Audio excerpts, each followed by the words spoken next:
What's going on, everybody? It is Shivers Review here, hitting y'all with a Black Clover manga chapter 339 review slash discussion for all you amazing Clover fans out there. But first thing first, may I hit the subscribe button and notification bell down below if you haven't already to be up to date with everything I do on the channel for y'all amazing folks. So this chapter was very solid, man. I enjoyed Asta's first day of training. I kind of don't like how quick he was able to master it, but you know, it is Asta from Black Clover, so what are you going to get? Definitely because of the time span he has to get stronger in with the 7 days, so the training is going to get pushed a lot quicker than it's supposed to. So it is what it is, but I wish it would have been longer and he had to struggle a little bit more, but we get into that in the later part of the chapter. So in the beginning part of the chapter, we see Ichicka continue having that killer vice grip that she had on Asta in last chapter of Black Clover, and Asta's freaking out saying stuff like, I can't believe Yami didn't tell me that he had a little sister, and Ichicka responds by saying like, oh, I don't care about that frisky man either. So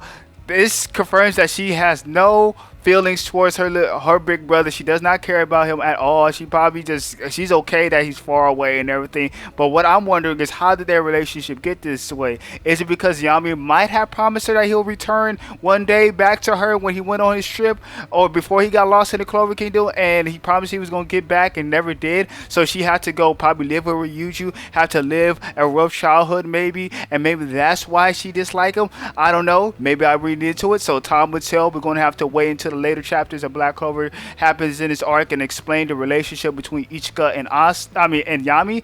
And I hope Tabata does it in a way where Ichika's at a point that she's warming up a lot to Asta, and she just starts to open up to him and just tell him why he feels that way about Yami, and it kills two birds with one stone. We figure out the relationship between Ichicka and Yami and why she feels that way about Yami, and the second reason is it just shows that she's finally warming up to Asta, because these past 2 or 3 chapters she's with Asta, she is cold. She even threatened to strike him down in the middle part of the chapter, so she's showing him no type of love right now, and I can't wait to hopefully when she start warming up to him, she opens up to him about her family dynamic with Yami, or her whole family in general. I think that would be a cool little chapter, a little piece of chapter we'll get eventually in Black Clover. So as that is going on, we see the civilians are looking from afar, and they're over there rumoring, gossiping behind Ryuju Asta Ichika's back about Asta, because he is definitely a foreigner and they see him as such. So they're out there gossiping, like wondering why Asta is here, what is his goal, when did he get here, what is going on, what is the situation. So they have every right to feel that way about Asta, because he's an outsider, and just like how Ichicka explained in the middle part of the chapter, they see outsiders like Asta just like a big massive disaster comes along with him arriving to the land of the sun. So a lot of people are probably worried. It's like, yo man, he might cause a disaster, like I don't know, he should be here right now, man, why is he here? So everybody's on pins and needles about it, which I like and respect. They actually have some type of fear towards Asta, and not like how Tabata does in the Clover Kingdom. Everybody's just like, you know, some people are just okay with Asta now. They don't care like he got a little devil on his arm or anything like that. They're just cool with Asta. These people are naturally scared or probably frightened, just like, yeah, I don't know, man, he's an outsider, he might bring a disaster along the way, man, we might need to get him out of here. So Ryuju sees this and he gets them out of there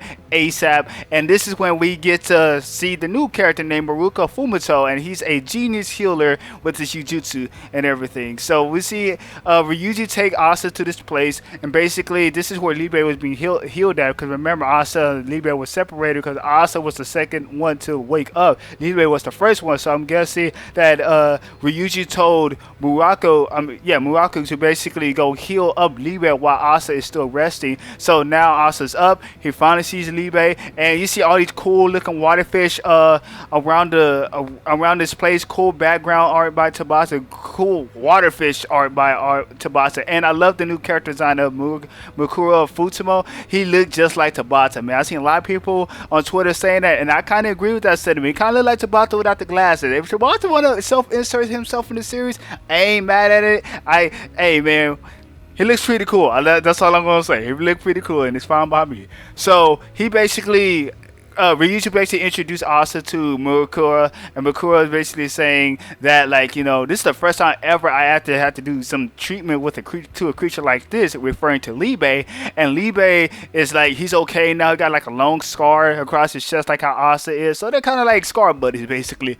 But the big thing about this is, how was he able to achieve such a feat like this? This is the first time ever I think we ever seen a mage, a human mage, ever to heal a devil. Granted, we never seen a great devil to be on the good side to be at a point where a good guy wants to go heal them if they're injured or hurt. But no, regardless, this is still the first time ever we've seen something like this. I thought like it could never ever happen. I thought it was just like incompatible for someone, a human mage, to heal someone like a devil basically. And that happened in the shadow by Mikuro Futsumo. He was able to heal Libe and heal and gave him like little scars, stitched him up and everything. It looks good. He looks healthy and everything. But dang, I was not expecting this guy to have have a healing talent for him able to heal the devil. So hopefully Tabata explains later how you do it. I know Ryuji say he's a genius healer, but there's the links of this is kind of like, you gotta explain him healing a devil. It's pretty crazy, man. Definitely his debut shot to Black Clover.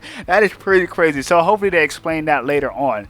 So as that was going on, we see Asa getting treated to a meal by Ryuji, Ichicka, and Muraku, and basically Asa says the food is good, but he tells Ryu, like, I gotta go, man. I have to go back there to the Clover Kingdom. They need me. And Ryuji basically saying, yo, man, chill. We got time. And Asa's freaking out. It's like, how do you know that we got time? All I do is train. Training I do is all I did all my life, and I'm still not strong. How can I get strong? And, he's just snapping on Ryu. He's like, hey, guy, hey, don't worry. Lucius is not doing anything right now. We got time. Like, if you go back now the way that you are, you're just going to lose.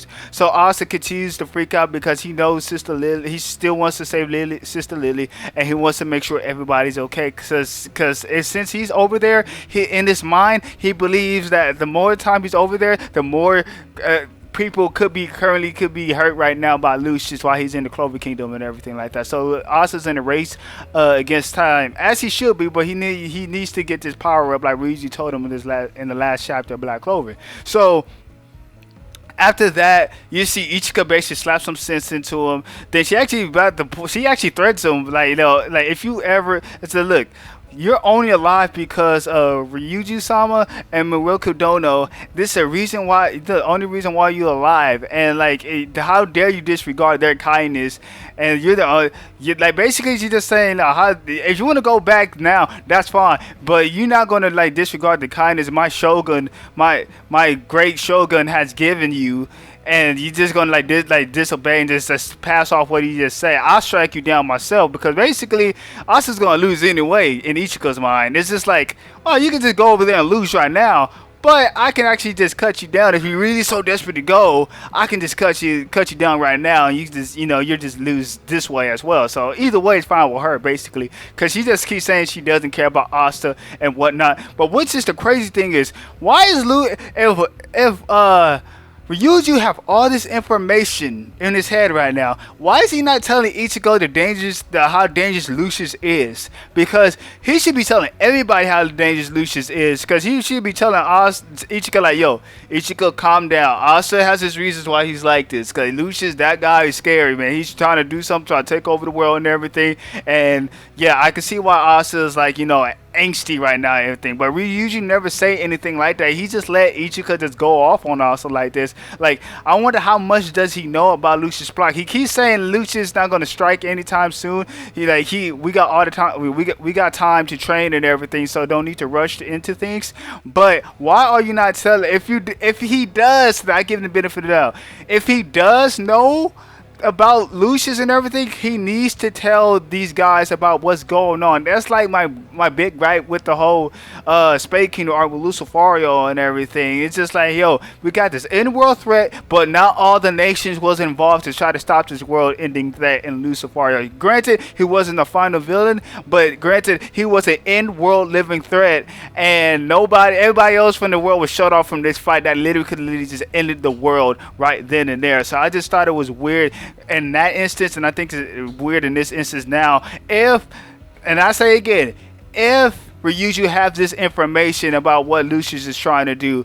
It's weird that it's weird that he's holding this information from Ichicka now if he knows what's going on. So after that, Asta, like, after he got his the sense slapped back into him by Ichika, he's like bows his head. Sorry, I take back my request for going back to the Clover Kingdom. I please help me get stronger. Please train me. And Ryuju's like, all right, cool. Let's get to the training. So this is where we get to the training. They're fronting like all these bamboo sticks that's made out of Yuruko and everything, made out of mana and everything. And they basically told him you're going to use this move called Heavily Servance because Lucius is physically strong, and you're not going to beat him you're not going to beat him like the way that you are now, and you need to have to try to end the fight quick as possible, which is kind of crazy to say you think you can end the fight against Lucius quick as possible. That's pretty crazy, but that's what Ryuji says in the chapter.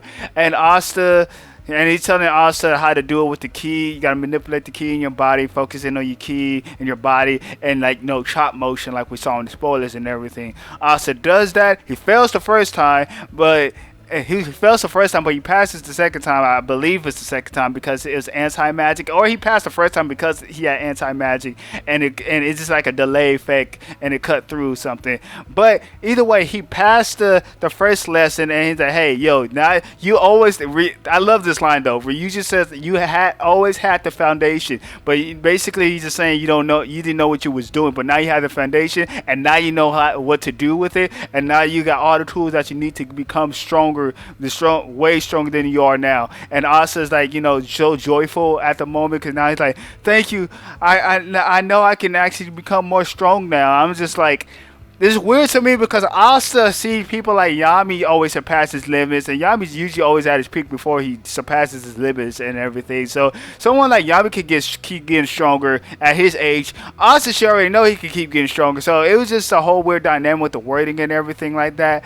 But they probably just played it up for the drama and everything to make Austin just like doubt himself, and now he knows he has the tools to achieve what he's trying to do. Now he got that silver lining, and he's ready to use that silver lining to get stronger and get back to the Clover Kingdom to beat Lucius and have a happy ending basically. So that's pretty much it for this chapter. Let me know what you think about this chapter. Did you like it? Did you hate it? What's your favorite part of the chapter? What's your least favorite part of the chapter? What's your prediction for next chapter of Black Clover? Let me know everything in general in the comment section down below. I'm going to try to get back to you as quick as possible so we get a quick dialogue going. And also, surely always go to the description section down below. I'm going to give art credit to the people I used their pictures for the thumbnails for. So yeah, make sure you go follow them and support them because we always try to support artists the best way we can on this channel. But that's pretty much it, everybody. Stay safe, stay healthy, have a great day, and don't forget to like, comment, sub down below if you haven't already. Goodbye, guys. Deuces.